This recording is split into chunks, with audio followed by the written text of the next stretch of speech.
Saya percaya firman Tuhan ini akan sangat memberkati saudara, karena kita akan beroleh teladan yang baik dan luar biasa dari Daniel. Dan kita melihat hidup Daniel yang sangat diberkati Tuhan.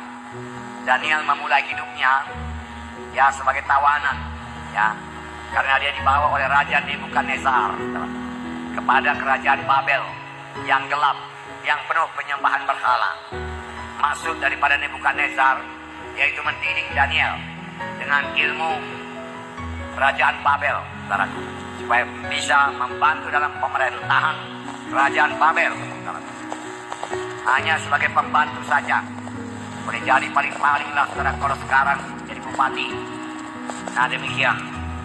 Dan mereka yang dibawa Nebukadnezar ini adalah orang-orang pilihan, tidak bercacat celah, dan orang-orang keturunan bangsawan. Di antaranya terdapat Daniel, Sadrak, Mesa, dan Abednego. Nyatanya Daniel, saudaraku, dikaruniai Tuhan, saudaraku, hikmat yang luar biasa, pengetahuan yang luar biasa, pengertian-pengertian rohani yang dalam, sehingga dia bisa menafsirkan mimpi dan penglihatan-penglihatan. Sehingga Raja Nebukadnezar, lalu kemudian Raja Belsasar, kemudian Raja Darius tetap memberikan kedudukan yang paling tinggi kepada Daniel, karena dia seorang tokoh yang sangat dibutuhkan dalam pemerintahan kerajaan yang tidak mengenal Tuhan, saudara. Nah saudaraku, jadi karirnya dimulai daripada dibawalah, ditawan, lalu dibawa ke Babel, saudaraku, untuk diajari ilmu Babel, tak ilmu pemerintahan, tak ilmu perang, supaya dia membantu Raja Nebukadnezar. Tuhan Nebukadnezar sebagai pembantu, tetapi nyatanya Daniel menduduki kedudukan yang paling tinggi. Hanya rajalah yang di atasnya. Kalau sekarang disebut dia Perdana Menteri, dan Daniel lah sebenarnya menjalankan pemerintahan. Raja hanya meneguhkan saja. Jadi Daniel memiliki tanggung jawab yang besar. Pekerjaannya cukup sibuk, bahkan sangat sibuk, saudaraku. Inilah dia Daniel yang mulai dari bawah, saudaraku, sampai, saudaraku, dan jenjang yang paling tinggi, saudaraku, dalam dunia ini, saudaraku.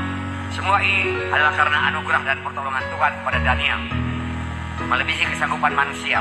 Itulah berkat Tuhan, diberikan Tuhan kepada Daniel. Mengapa diberikan Tuhan kepada Daniel, saudaraku?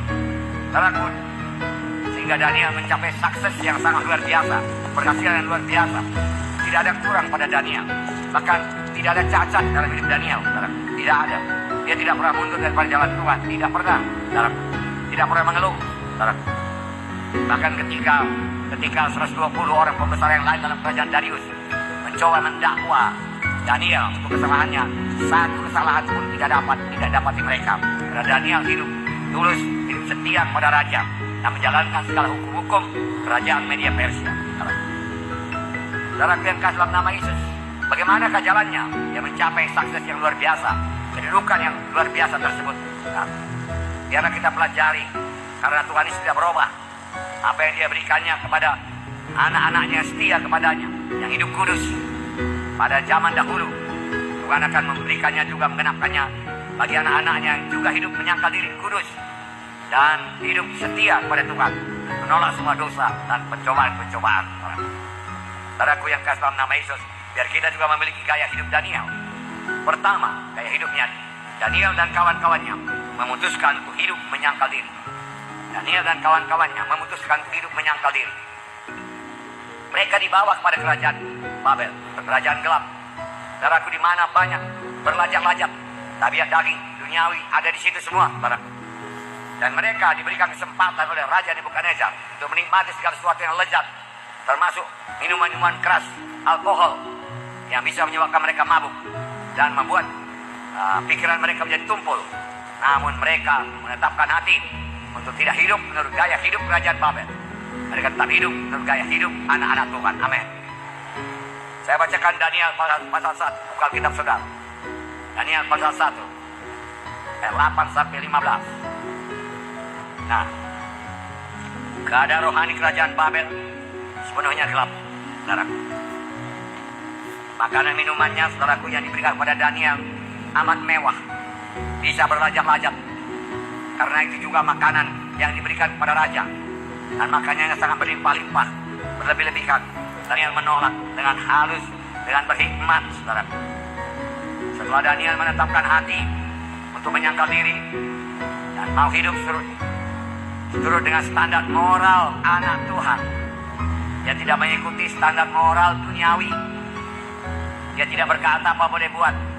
Aku sudah berada dalam kerajaan Babel. Kalau ku tolak makanan ini, bisa-bisa aku dihukum, bisa-bisa aku dibunuh.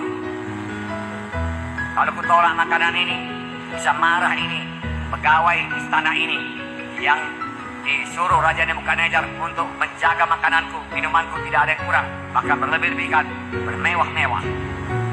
Saudaraku, Daniel berada di luasan hati daripada Tuhan. Dia katakan, berikanlah kami makan sayur-sayuran saja, makanan sederhana, itu yang biasa kami makan di negeri kami. Daniel memiliki iman. Adakanlah pencobaan kepada kami 10 hari lamanya.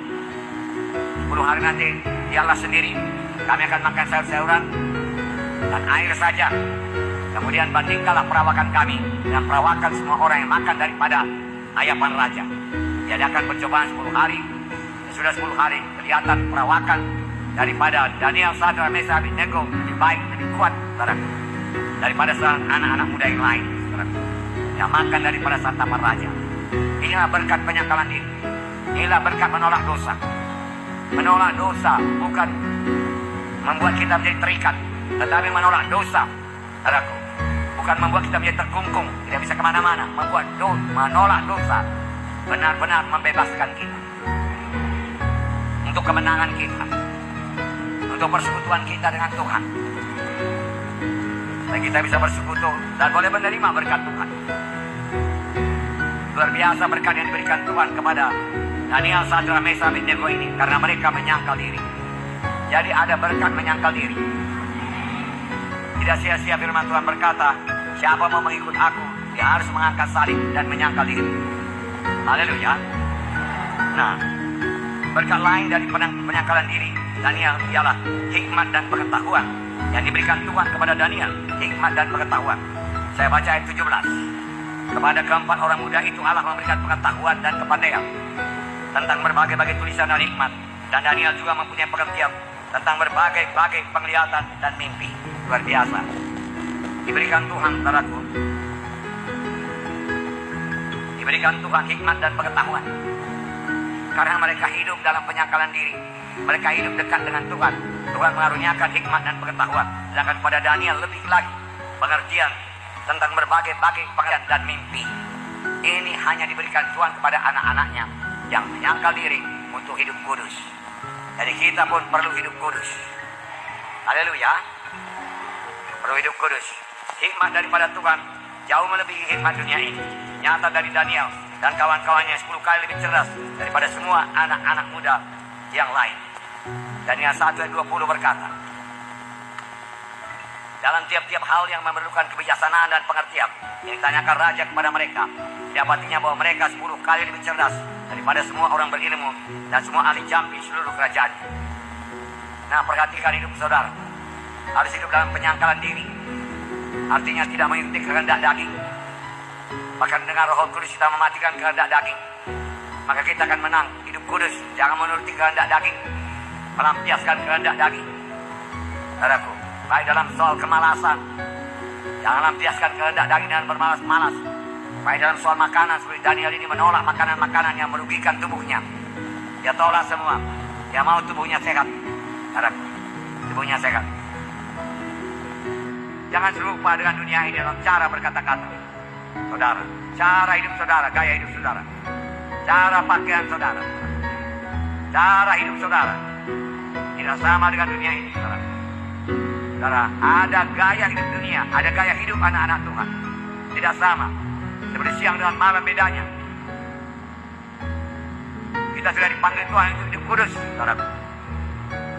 Ini berarti kita harus mentaati Tuhan, menyembah Tuhan, dan memuliakan Tuhan dalam hidup kita.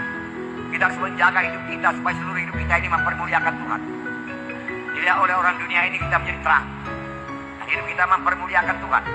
Untuk itu kita harus berusaha membenci kejahatan. Bencilah kejahatan.